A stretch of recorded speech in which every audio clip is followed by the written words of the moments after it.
Hi friends, welcome back to our channel Jeni Thomas official. இன்றைக்கி நம்ம சேனலில் என்ன விளாக் பார்க்க போகிறீங்க அப்படின்னு பார்த்தீங்கன்னா, டெலிவரி ஆகி குழந்தைங்களை எடுத்து அப்பா வீட்டுக்கு வந்துட்டு கிட்டத்தட்ட 7 மாதம் ஆயிடுச்சு. இன்றைக்கி நான் என்னுடைய குழந்தைங்களை எடுத்துகிட்டு ஹஸ்பண்ட் வீட்டுக்கு கிளம்ப போகிறேன். அதனால தான் காலையிலேயே பார்த்தீங்கன்னா பரபரப்பாக கிளம்பிட்டு இருக்கேன். பசங்களுடைய திங்ஸ் எல்லாம் எடுத்து வச்சுக்கிட்டு இருந்தேன். ஏன்னா ஏதாவது ஒன்று மறந்துட்டு போயிட்டேன்னா திரும்பி அவ்வளோ தூரத்துலேருந்து இங்கே வர முடியாதுல்ல. இங்கே இருந்தாலும் இருந்தாலும் நான் போனால் எப்போ வருவேன்னு எனக்கே தெரியாது. நானும் ட்ரெஸ்ஸை எடுத்து வச்சுக்கிட்டு இருக்கேன். எடுக்க வந்துக்கிட்டே இருந்துச்சு. என்னடா இவ்வளோ ட்ரெஸ் இருக்கா அப்படின்னு சொல்லிட்டு எனக்கே யோசனையாக இருந்துச்சு. ஏன்னா வந்து பார்க்குறவங்க எல்லாருமே குழந்தைங்களுக்கு ட்ரெஸ் எடுத்துகிட்டு வந்துட்டாங்க.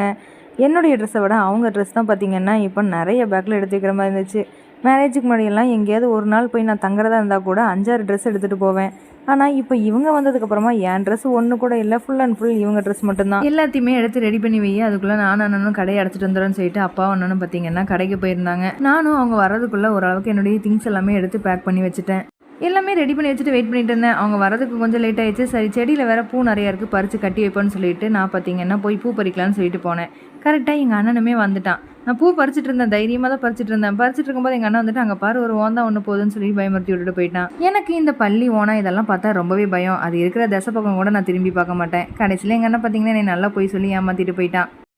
இன்றைக்கி ஒரு நாள் தானே இப்படி ஏமாற்றி விளையாட முடியும். அதுக்கப்புறம் அவன் நினச்சா கூட விளையாட முடியாது. நான் அங்கே போயிடுவேன். எங்கள் அண்ணனும் நானும் பார்த்திங்கன்னா பயங்கரமாக சண்டை போடுவான். நீ யாரோ நான் யாரோங்கிற மாதிரி இருக்கும். ஆனால் கொஞ்ச நேரத்துலேயே அவனே என்னை பார்த்து சிரிச்சிருவான், நானும் அவனை பார்த்து சிரிச்சிருவேன். அப்படியே சண்டையும் சமாதானம் ஆயிடும். இந்த 7 மாதத்துலேயும் எங்கள் அண்ணன் பார்த்திங்கன்னா எங்கள் அம்மா இல்லைனாலும் எங்கள் 3 பேரையுமே நல்லாவே பார்த்துக்கிட்டான். அம்மா இல்லாமல் நம்ம எப்படிடா குழந்தைங்கள வச்சு சமாளிக்க போகிறோம்னு நினச்சிட்டு இருந்தேன். எங்கள் அண்ணன் பார்த்திங்கன்னா சமையல் பண்ணி எங்கள் குழந்தைங்களையும் பார்த்துட்டு என்னை ரொம்பவே நல்லா பார்த்துக்கிட்டான். எல்லாமே ரெடி பண்ணி வச்சுட்டு இருக்கும்போதே அண்ணா அப்பா பார்த்திங்கன்னா கடை அடைச்சிட்டு எனக்கு வீட்டுக்கு அங்கே தேவையான மளிகை ஜாமான் அரிசி எல்லாமே எடுத்துகிட்டு வந்திருந்தாங்க. அவங்க ரெடியாகி கிளம்புறதுக்குள்ளே நம்ம பறிச்சு வச்சுருக்கிற பூவை கட்டி அம்மா ஃபோட்டோக்கு வச்சிடலான்னு சொல்லிட்டு நானும் பார்த்திங்கன்னா அந்த பூவெல்லாம் கொட்டிட்டு கொஞ்சமாக தான் இருந்துச்சு, அது எல்லாத்தையுமே அப்படியே கட்டி எடுத்து வச்சுட்டேன்.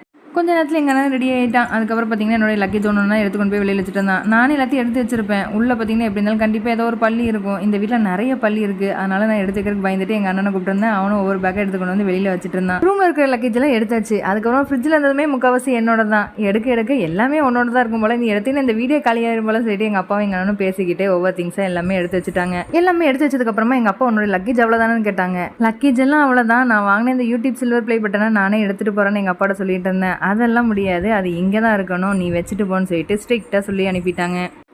எல்லாமே எடுத்து வச்சுட்டு மண்டமேல இருக்கிற கொண்டையை மறந்த மாதிரி தொட்டியில் கலத்த மறந்தாச்சு. அதுதான் எனக்கு மெயின், தயவு செஞ்சு அதை கலத்தி கொடுத்துறோன்னு சொல்லவும் எங்கள் அண்ணனும் பார்த்தீங்கன்னா 2 தொட்டிலையுமே கழட்டி எடுத்து வச்சுட்டான். நாங்களும் எல்லாமே ரெடி பண்ணி எடுத்து வச்சுட்டு கிளம்ப தயாராகிடுச்சு. அதுக்கப்புறமா பார்த்திங்கன்னா அப்பா ப்ரேயர் பண்ணிவிட்டு பசங்க 2 பேத்துக்குமே சிலுவை போட்டு விட்டாங்க.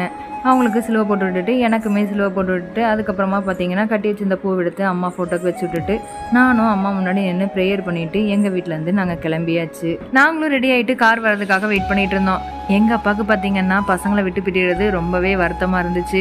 முன்னாடியெல்லாம் பார்த்திங்கன்னா நான் இல்லாமல் எங்கள் அப்பா எப்படி இருக்க போகிறோன்னு சொல்லிட்டு ஃபீல் பண்ணிட்டு இருந்தாங்க. மேரேஜ் ஆகி போனதுக்கப்புறமா ரொம்ப கஷ்டப்பட்டுட்டு இருந்தாங்க. இப்போ பார்த்திங்கன்னா என்னுடைய பசங்க இல்லாமல் நான் எப்படி இருக்க போகிறேன்னு தெரியல, நீ இல்லாமல் கூட இருந்துருவேன்னு சொல்கிற அளவுக்கு என்னுடைய பசங்க மேலே எங்கள் அப்பா அவ்வளோ பாசம் வச்சுட்டாங்க. எனக்குமே எங்கள் வீட்டிலேருந்து கிளம்புறது ரொம்ப கஷ்டமாக இருந்துச்சு.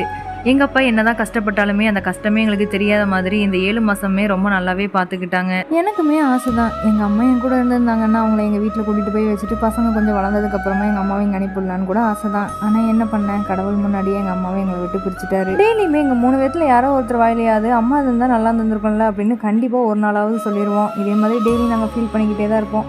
கொஞ்ச நேரத்துலேயே பார்த்தீங்கன்னா டிரைவரானவும் வந்துட்டாங்க. அவங்க வந்தோடனே பார்த்தீங்கன்னா கொஞ்ச நேரம் பசங்களை தூக்கி வச்சு கொஞ்சிட்டு இருந்தாங்க. அதுக்கப்புறமா டைம் ஆகிட்டுன்னு சொல்லிட்டு நாங்களும் கிளம்ப ஆரம்பிச்சிட்டோம். லக்கேஜ் ஒன்று எடுத்துகிட்டு போயிட்டு எங்கள் அண்ணன் காரில் வச்சுட்டு இருந்தான்.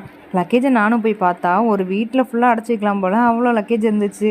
இவ்வளோத்தையும் தூக்கிட்டு காரில் வச்சுட்டு நம்ம எங்கே போய் உட்காருன்னு சொல்லி யோசிச்சுட்டு இருந்தோம். அதுக்கப்புறமா அந்த அண்ணன் வச்சுக்கலாம் பின்னாடின்னு சொல்லிட்டு ஒன்று எடுத்துகிட்டு போயிட்டு வச்சுட்டு இருந்தாங்க. அதுக்கப்புறமா நானும் பார்த்தீங்கன்னா பையனை எடுத்துகிட்டு காரில் போய் ஏறிட்டு எங்கள் வீட்டுக்கு கிளம்பியாச்சு. போகிற வழியில் பார்த்தீங்கன்னா அப்படியே எங்கள் சித்தி வீட்டுக்கும் போயிடலான்னு சொல்லிட்டு அங்கே போயிருந்தோம். ஏன்னா நான் குழந்தை பிறந்து 7ஆவது நாளையே எங்கே போகிறதுன்னு தெரியாமல் இருக்கும்போது எங்கள் சித்தி தான் அவங்க வீட்டில் கூப்பிட்டு வச்சு கிட்டத்தட்ட 45 நாள் பக்கமாக என்னை பார்த்துக்கிட்டாங்க. அவங்கக்கிட்ட சொல்லாமல் போனால் எப்படி, அதனால் நேராக சித்தியும் போய் பார்த்துட்டு அங்கேருந்து பார்த்திங்கன்னா நேராக எங்கள் வீட்டுக்கு கிளம்பியாச்சு. எங்கள் வீட்டில் இருந்து கிட்டத்தட்ட அங்கே போகிறதுக்கு 1.5 மணி நேரம் ஆயிரும். அப்படியே பார்த்திங்கன்னா நாங்களும் போயிட்டு இருந்தோம். கரெக்டாக கொஞ்சம் நேரத்துலேயே எங்கள் வீட்டுக்கு போயாச்சு. போனோடனே பார்த்திங்கன்னா என்னுடைய ஹஸ்பண்டுக்கு பயங்கரமான சந்தோஷம். பசங்க எல்லாத்தையும் பார்த்ததில் ரொம்பவே ஹாப்பி ஆகிட்டு கொஞ்சம் நேரம் அவங்க கூட விளையாடிட்டு இருந்தாங்க.